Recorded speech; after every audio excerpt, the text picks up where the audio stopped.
Ya, karena begitu lama berkiprah dan berkarir di pemerintah Kabupaten Pidi, nya tak lebih luar, maksudnya ke masyarakat. Menurut Bapak, gimana masyarakat di sini? Ya, sebenarnya menyatakannya masyarakat Pidi adalah masyarakat yang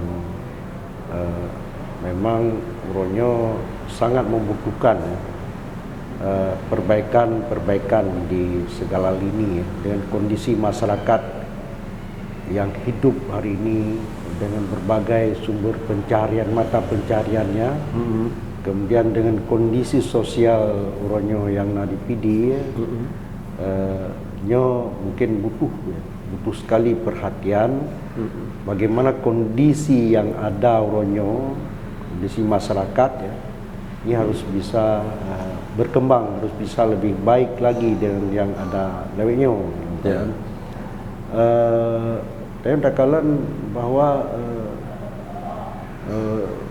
pertanian di Pidi yang sebagian besar masyarakat hidup di Sinan ya, sektor pertanian, tanaman pangan terutama, kemudian juga di nelayan ya, nelayan juga di perkebunannya, nyolongkalan perle memang, dan diharapkan sentuhan-sentuhan ya, yang baik sehingga sektor yang mereka bergantung uronyo bisa tumbuh dan berkembang menjadi sumber potensial bagi kehidupan masyarakat di Pidi. Jadi don kalian dengan berbekal pengalaman tanyo di pemerintahan dan sudah kita hidup di dua tempat pemerintahannya, longkalan nyo naruang untuk kita lakukan perbaikan dengan konsep-konsep yang dimulai dengan penataan pemerintahan yang melayani masyarakat dan bagaimana mengatur perencanaan pembangunan di daerah yang berbasis kepada kepentingan masyarakat. Jadi baik perencanaan jalan Gedroi, tapi harus memang sesuai dengan harapan dan kepentingan masyarakat. Yang di dalamnya kita ramu bahwa kepentingan masyarakat adalah kepentingan daerah juga. Untuk bagaimana menggerakkan daerah ini dari kemarin kita berada di bawah garis kemiskinan, kita harus bisa bergerak sedikit demi sedikit nanti untuk nyo akan berada di dataran yang lebih baik daripada yang naino. Nyo harapan masyarakat yang lu tangkap hari ini.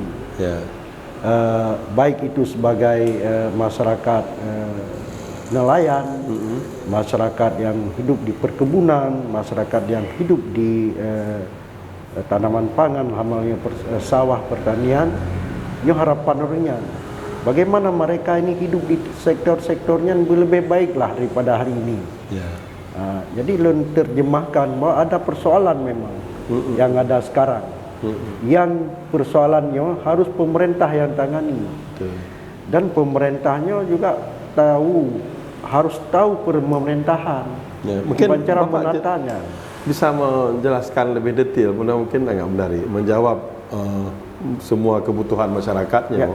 Pemerintah harus melakukan perencanaan yang berbasis kepada kebutuhan masyarakat.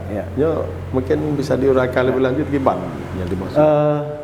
Kalian yang perlu kita lakukan dalam perencanaan, sebenarnya kondisi kita hari ini harus kita analisis. Nyo analisa kenapa kamu?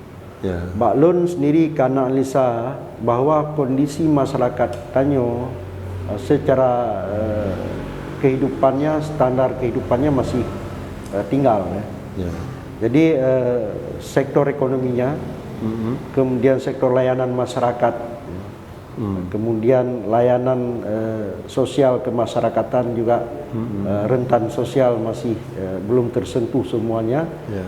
Kemudian juga persoalan kesehatan, persoalan pendidikan. Kalian hanya bagian daripada yang diharapkan oleh masyarakat untuk bisa direncanakan dan baik. Basisnya adalah ada sasaran yang jelas ada tujuan yang jelas Ya. dan kinerjanya jelas dia. Kita mau buat pendidikan kita seperti apa ke depannya. Ya. Baik pendidikan umum maupun pendidikan agama. Ya harus tamai ke arah yang seperti apa dengan kondisi yang lain. Ya. Demikian juga di bidang kesehatan. Kemudian di bidang keagamaan. Kemudian di sektor ekonomi yang berbasis ekonomi kerakyatan. Dan tetap bertumpu pada ekonomi kerakyatan yang didukung oleh sumber daya lokal. Betul. Yang kita milikinya harus bisa digerakkan untuk bagaimana masyarakat bisa menikmati sumber daya lokal ini untuk meningkatkan kehidupan mereka. Nyo sebenarnya yang belum takap di masyarakat kebutuhannya seperti itu sepertinya pendapatan mereka bisa naik, produktivitas mereka bisa lebih bagus. Ya. Kemudian daya saing masyarakatnya juga terbentuk dengan baik. Jadi ekonomi keluarga harus meningkat. Harus meningkat UMKM-nya. UMKM. Itu sektor UMKM. Kemudian sumber daya yang ada di laut, ya. Kemudian yang ada di pertaniannya, yang ada di perkebunannya, yang harus kita potensialkan, kita aktifkan potensi ini menjadi penopang kehidupan masyarakat, menjadi penggerak ekonomi rakyat. Otomatis ya, dengan ini bergerak pengangguran bisa diperkecil. Betul. Kita angkatan kerja setiap tahun ini kan bertambah terus. Akibatnya pengangguran terus meningkat. Ya. Jadi yang harus kita lakukan sekarang bagaimana potensi yang ada kita gerakkan melalui pengaktifan sumber-sumber daya investasi Sumber daya alam di tiga sektor Jadi diharapkan dengan aktifnya, dengan bergeraknya sumber daya yang kita miliki. Menurut Bapak, PD kaya dengan sumber daya alam? Luar biasa, Pak. Kalau dilihat Lun Kalen dan Lun pelajari, PD-nya luar biasa. Luar biasa. Makanya perlu sentuhan-sentuhan yang memadai dari pemerintah. Makanya kita di PD ini harus tahu pemerintahannya. Bagaimana kita merencanakan sesuatu. Bagaimana kita menggerakkan personil. Personil pemerintahan ini berada ke sasaran yang benar. Sasaran yang betul yang akan tamai pemerintahannya. Sehingga dengan personil yang betul, perencanaan yang bagus, Lengkalan potensi yang terpendam ronyo ini bisa menguntungkan masyarakat, bisa bermanfaat untuk masyarakatnya. Otomatis ya PD ini akan maju. Nak kopi Pak? Ya, Nasi baik, kopi. terima kasih. Kopi luar Ini biasa. Pak PD channel kopi lengkap. Kopi mantang saya. Ya betul-betul kopi. Ya. Ya. Baik. Okey. Uraian tentang sumber daya alam di PD yang berbapak luar biasa, kemudian kiban kebutuhan masyarakatnya untuk peningkatan ekonomi keluarga yang memang oleh pemerintah daerah harus melakukan perencanaan yang berbasis kepada kebutuhan masyarakat untuk menjawab semua persoalan. Okey.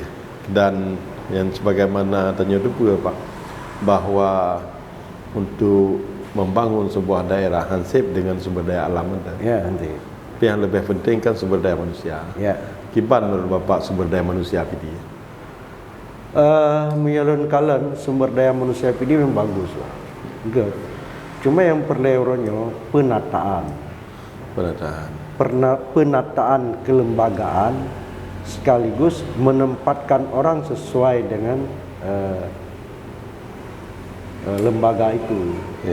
Jadi orang yang ada tempatkan sesuai dengan spesifikasi yang mereka miliki dan lembaga itu sendiri sesuai dengan yang ada lembaga itu tempatkan orang. Karena mereka lagi kalau dia tidak akan bisa menunjukkan inovasi-inovasi yang baik untuk pemerintahan yang tayonyo. Jadi longkalan yang harus menjadi prioritas perlu kita lakukan. Dan orangnya pemerintahan longkalan bukan pemerintahan menunggu dan melaksanakan rutinitas kebanyakan, tapi benar inovasi-inovasi baru yang kita lakukan di pemerintahan inovasi ini adalah inovasi yang bisa menguntungkan pembangunan daerah, menguntungkan masyarakat. Ya. Ini harus dilakukan. Oke. Seperti kalau pelayanan publik misalnya, kemudian di kesehatan, kemudian di pendidikan.